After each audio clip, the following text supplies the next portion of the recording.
नमस्कार मेरे प्यारे साथियों, कैसे हैं आप सब लोग। स्वागत है आपका इस YouTube चैनल पर। तो इस वीडियो में हम लोग देखने वाले हैं कंप्यूटर के 15 क्वेश्चन और जिसे आपको सॉल्व करना है।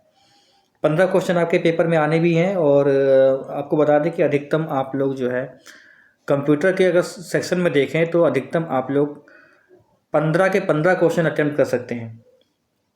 क्योंकि देखिए कंप्यूटर जो इसमें दिया गया है वो इतना कठिन नहीं होगा। कंप्यूटर हालांकि बहुत बड़ा चैप्टर है, लेकिन जो हमारे जो जूनियर स्टैंडर्ड में है, सिलेबस में है, वो इतना नहीं है। तो 15 क्वेश्चन अगर आप अटेम्प्ट भी कर लेते हैं तो अगर एक दो गलत भी हो जाते हैं तब भी आपके 12.5 नंबर बन सकते हैं। तो देखिए पहला क्वेश्चन यहाँ पे लिखा हुआ है। पहला क्वेश्चन है हमारा कि सामान्यतः वेब एड्रेस कहाँ स्थित होता है। तो कहाँ होता है भाई बताइए। वेब एड्रेस यहाँ पे अंग्रेजी को भी लगा के रखा है मैंने आज, ताकि आप लोगों को दिक्कत ना हो भाई। अंग्रेजी वाले भी होते हैं कुछ स्टूडेंट। सामान्यतः वेब एड्रेस कहाँ स्थित है। Where is the web address usually located. तो देखिए वेब एड्रेस जो होता है वो किसी का यूआरएल में होगा कि उसका यूआरएल क्या है। मान लिया आप यूट्यूब चैनल बनाते हैं या फिर किसी टेलीग्राम है तो उसका यूआरएल भेजते हैं तो आप सीधे वहीं पहुँच जाते हैं। ठीक है, तो यूआरएल है। यूआरएल की फुल फॉर्म पूछी जाती है तो यूआरएल की फुल फॉर्म क्या होती है। Uniform resource locator. Uniform resource locator. एक यहाँ पे लिखा हुआ है HTTP। HTTP की भी फुल फॉर्म आती है तो हाइपर टेक्स्ट ट्रांसफ़र प्रोटोकॉल, ये इसकी फुल फॉर्म होती है। ठीक है, चलिए अगला सवाल देखते हैं। सवाल है हमारा यहाँ पर, ठीक है, सवाल हमारा है निम्नलिखित में से कौन सी कमांड को कंप्यूटर में फ्री फिंगर सल्यूट के रूप में जाना जाता है। ठीक है, यहाँ पर जो 3 फिंगर है, यहाँ पर 3 फिंगर सल्यूट के, ये देखो अंग्रेजी में लिखा है फ्री, यहाँ पे फ्री, यहाँ पे श्री नहीं है, यहाँ पे क्या है 3 है।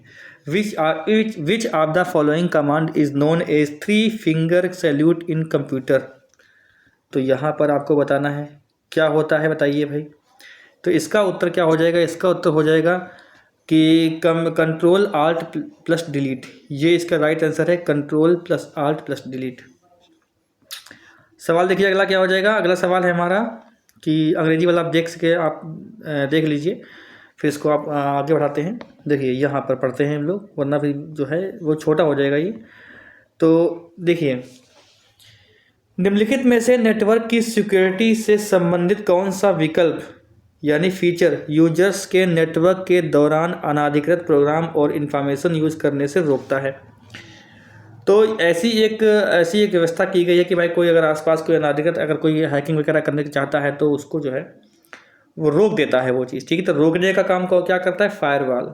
एक वॉल टाइप से होती है जिसको रोकने का काम किया जाता है। ठीक है, फायरवॉल होता है।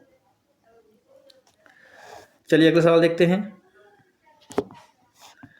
यहाँ पे देखिए क्वेश्चन लिखा हुआ है RFID स्टैंड्स फॉर, यानी RFID से तात्पर्य क्या है, ये आपसे इसकी फुल फॉर्म पूछ रहा है।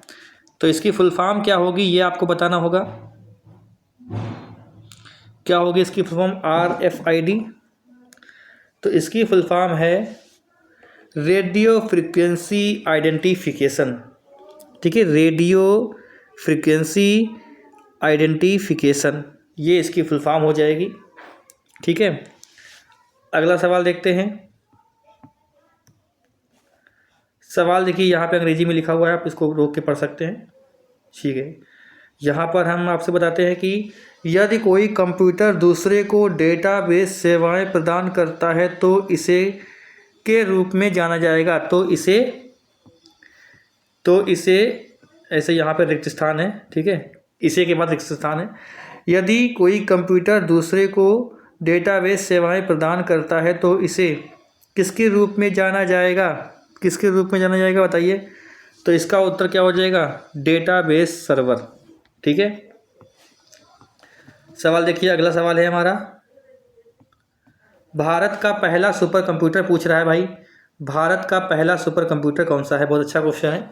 भारत का पहला सुपर कंप्यूटर कौन सा होगा, बताइए भाई। इसका आंसर क्या हो जाएगा। तो भारत का सुपर कंप्यूटर पहला कौन सा है, वो है परम 8000। परम 8000 1991 में आया था ये। 1991 में भारत का पहला सुपर कंप्यूटर माना जाता है ये परम 8000। ठीक है, परम 8000। इसे centre for development and advance computing द्वारा देश में ही निर्मित व प्रतिबलित किया गया था। ठीक है, सवाल देखिए अगला क्या है। अगला सवाल है हमारा, what does the active cell on an Excel sheet indicate. एक एक्सेल सीट पर सक्रिय सेल क्या संकेत करता है। तो अगर एक सेल जो है, एक एक्सेल सीट पर सक्रिय सेल क्या संकेत करता है, तो एक डॉटेड बॉर्डर, एक डार्क वाइट बॉर्डर, एक ब्लिंकड या वाइट या बाई इटैलिक। तो क्या इसका उत्तर हो जाएगा, इसका उत्तर हो जाएगा एक डार्क वाइट बॉर्डर। ठीक है, जैसे सेल है तो ये एक्टिव है तो इसको दिखाता है, ये हल्का सा डार्क करके दिखाता है कि ये वाली सेल एक्टिव है, इसमें आप कुछ लिख रहे हो। ठीक है, चलिए अगला सवाल देखते हैं। सवाल है हमारा, निम्न में से कौन सा एक स्प्रेडशीट प्रोग्राम है। स्प्रेडशीट मतलब होता है पावर, ये एक्सेल स्प्रेडशीट उसी में होता है, सीट्स किस में होती हैं, उसी में होती हैं। ठीक है, इसका उत्तर क्या हो जाएगा, MS एक्सेल इसका उत्तर हो जाएगा, MS एक्सेल। क्वेश्चन नंबर 9 देखिए लिखा हुआ है, क्वेश्चन लिखा हुआ है the intersection of row and column is called. बहुत ही आसान सवाल है, रो और कॉलम के संयोजन को क्या कहते हैं। ठीक है, ये देखिए और ये देखिए, मतलब इसको क्या कहते हैं, इसको कहते हैं सेल। बहुत ही आसान सवाल था, इसको सेल कहते हैं दोस्तों। ठीक है, अगला सवाल देखिए, थोड़ा बड़ा लिखा हुआ है, इसको छोटा करेंगे थोड़ा।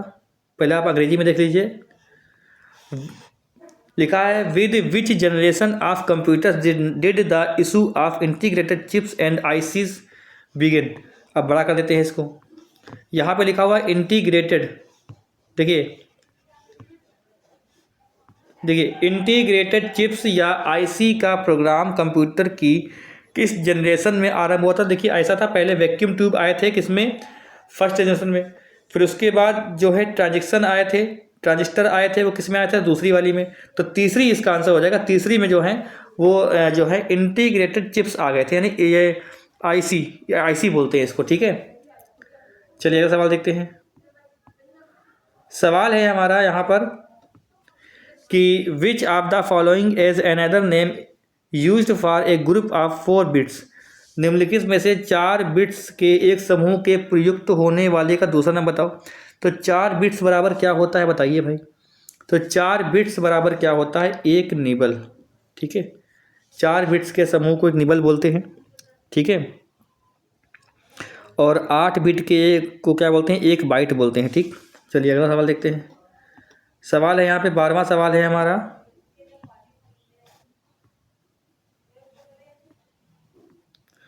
हमारा 12वां सवाल है, MS वर्ड एक टेक्स्ट या डॉक्यूमेंट एडिटिंग एप्लीकेशन प्रोग्राम है जो MS ऑफिस सूट के पैकेज के अंतर्गत आता है।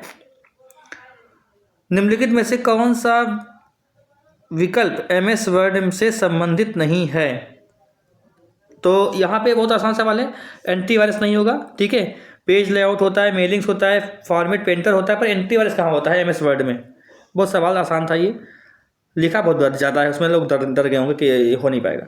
वर्ड में डिफ़ॉल्ट जूम का स्तर कितने पर सेट होता है। तो डिफ़ॉल्ट जूम कितना होता है वर्ड में, ये बताना है आपको।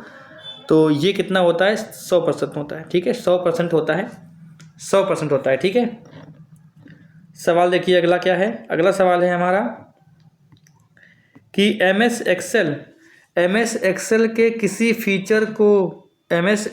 किसी फीचर का हम किसी काम को एक ही समय में ही रिकॉर्ड में करने के लिए करते हैं। फिर से पढ़ लेते हैं, MS एक्सेल के किसी फीचर का हम किसी काम को एक ही समय में एक ही रिकॉर्ड में करने के लिए करते हैं। तो उसे क्या बोलते हैं, उसे बोलते हैं डेटा फॉर्म, उसे डेटा फॉर्म बोलते हैं। सवाल देखिए अगला क्या लिखा हुआ है, लास्ट सवाल है ये हमारा। ठीक है, 15वां सवाल है, तो इसको थोड़ा बड़ा कर लेते हैं। आप चाहो तो अंग्रेजी में पढ़ लो इसको। Microsoft Word is a word processor developed by Microsoft. Spelling check is an important feature of the Word. This feature is available in which tab. तो यहाँ पर हिंदी में पढ़ लेते हैं भाई, क्या लिखा हुआ है, इतना सब कुछ अंग्रेजी पर। माइक्रोसॉफ्ट वर्ड माइक्रोसॉफ्ट द्वारा विकसित एक वर्ड प्रोसेसर है।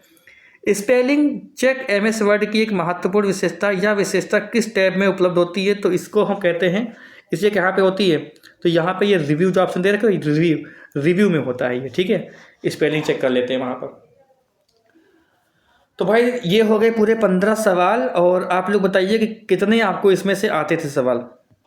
चैनल पे जो लोग नए हैं वो कृपया चैनल को सब्सक्राइब कर लें, बेल आइकन दबा दें, जिससे वीडियो का नोटिफिकेशन आपको तुरंत मिल जाए। अपने साथियों को भी वीडियो शेयर करें जो जूनियर सेक्शन की तैयारी कर रहे हैं, ठीक है। कोई डाउट है किसी सवाल पे तो आप कमेंट कर सकते हैं। वीडियो को लाइक करे बगैर मत जाइएगा। मिलते हैं नेक्स्ट वीडियो में।